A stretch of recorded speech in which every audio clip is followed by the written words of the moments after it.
Our rules are simple, but the challenge is great. No shoulder pets, tames that can be carried, or typical boss dinos allowed.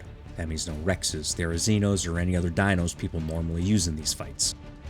Equipped with level 150 saddles across the board, our 19 contenders will be backed by the commanding presence of a loyal Uranus providing that extra boost. No Overseer because the movement speed required to get through the tech cave then chase the Overseer during the fight would shorten our list by a lot. It's important to note that tames in this series aren't typically used during boss battles because of the amount of mutations you need to make them competitive, but all of the dinos competing will have around 23,000 health and 1200% melee. This will give them all a fair shot at defeating at least one of the Guardians. It won't always be feasible to reach these stats depending on the dinos we're using, but I'll let you know the amount of mutations and levels it took in order to get there. You can make the call on if the juice is worth the squeeze based off whatever server settings you're using. A passing score is earned if the dino emerges victorious in the boss battle, showcasing its prowess. A failing score doesn't imply that the dino lacks the potential to triumph. It simply means that at this stage, it may not be the most practical choice. Now let's take a look at our competitor and get into the battles. The Dire Bear, truly one of the most underutilized tames in Ark. It is a very strong ground mount with decent speed, but is usually only used to get a little bit of honey before it fades away to obscurity amongst your other tames. This omnivore packs quite the punch, and I expect it to perform at a high level in this episode. To hit these stats, you're looking at 26 mutations and 80 levels. The only two drawbacks I saw before the test was that they're mammals and veggie cakes don't heal them. It is much easier to mass breed egg-laying dinos than it is for any of the creatures that have live births. With the Gamma Broodmother up first, I was excited to finally see what the Bear gang could dish out. These guys charged straight into battle and completely stomped the Gamma Broodmother into the dirt. Without the UD buff, you're looking at 672 damage and 752 with the buff. The size of the Dire Bears also allows more to simultaneously attack the bosses than we would with the Rexes. The size of the bears come into play later, but for now we get to chalk this one up as an easy pass. As you can probably guess, Gamma Megapithecus wasn't even a challenge. Typically the Megapithecus hits a lot harder, but he's much easier to beat than the other two Guardians. This fight was a tad bit awkward at first because the Megapithecus got stuck on that rock in the path. We had no choice but to move closer into the danger area, and if you didn't already know, he can knock your tames off the side here. One of my Dire Bears was unfortunate enough to take the plunge into the abyss. Rest in peace, Underdog. We salute you.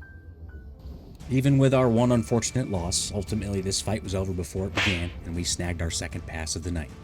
Gamma Dragon. We can usually tell as early as this fight how the team's going to fare against the rest of the challenge. It started off with a typical touch and go, then land on the other side of the lava river love games that the dragon wanted to play with us. When he finally got in range, the bears quickly surrounded him, and if you pay attention here, you can see how their small size and maneuverability come into play later. I won't spoil it just yet. With the dragon only landing once before the bears shred him, I thought it was safe to say that we'd finally be getting full passing scores for all the bosses. Maybe. First, we have to get through all the beta bosses. First up, the Beta Broodmother. The fight started as it did on Gamma difficulty, with the bears charging straight towards her like she was an 8-legged picnic basket with a sweet ass. Maneuvering on this fight was pretty sloppy on my part, and I wasn't able to utilize 360 degrees of bear power like I would have wanted. All in all, it didn't make much of a difference because these bears were brutal.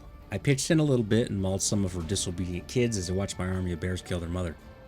Bear Gang tore through her like butter and earned us our fourth pass of the night. Heading over to Beta Megapithecus, why even show it? Because for the second time in a row, this idiot got stuck near the same spot, but was able to get himself free. It took him a minute, and he was walking kind of funny, but eventually he slowly made his way over to certain death, and the Dire Bears put on an absolute clinic. I really enjoyed using the bears for all of this because of how quickly and easily they can maneuver and surround the boss. If only they laid bear eggs, then I'd probably use them in all of my playthroughs. It would be pretty epic if there was a quality of life update for them and they allowed honey to heal them at a level on par with veggie cakes, or just allow omnivores to heal from them. Either way, Beta Monkey down, and we slap another pass on the board. For our first real test, we dive into the Beta Dragon Arena.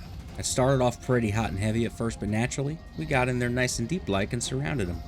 If you look closely, you can see what I was hinting at in the Gamma Dragon fight. Do you see it? The Beta Dragon literally sat there just eating bear paws, and I thought for sure he wasn't going to fly away and we were going to stag another win without having to reposition. Unfortunately, that wasn't the case. No big deal though. Once he came back down, we jumped right back into it. We took a shot of flame and charged in nice and close. Here's that thing I was talking about again. Down goes the Beta Dragon and we get another pass. On to the red portals as we take on our final trio tonight, the Alpha bosses. First up is the Alpha Broodmother.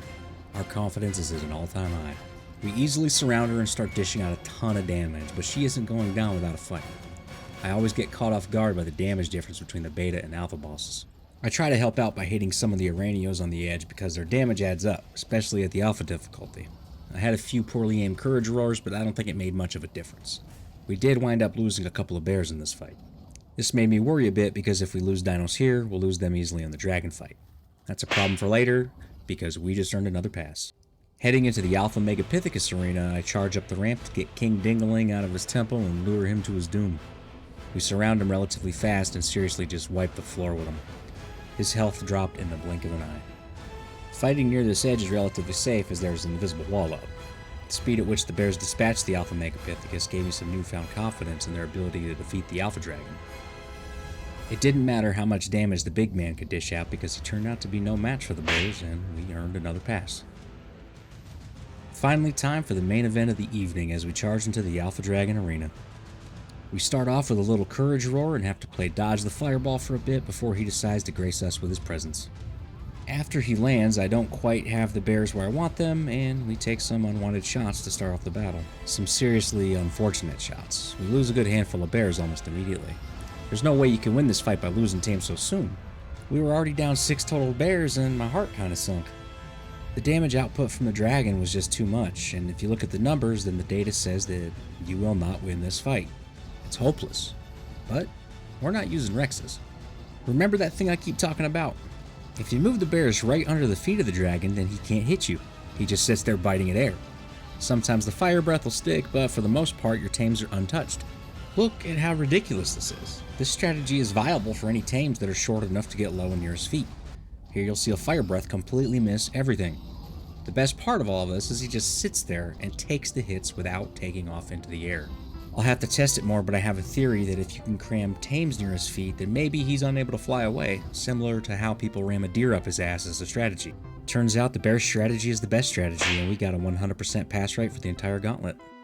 We are 4 videos into the series, and I've been having a ton of fun creating these. It's been an absolute pleasure interacting with everyone in the comments as well, and I look forward to it every day. If you like what you see, then please like and subscribe and let me know in the comments what other underdogs you'd like to see try this out. Thank you so much for your support, and thanks for watching. I'll catch you on the next one.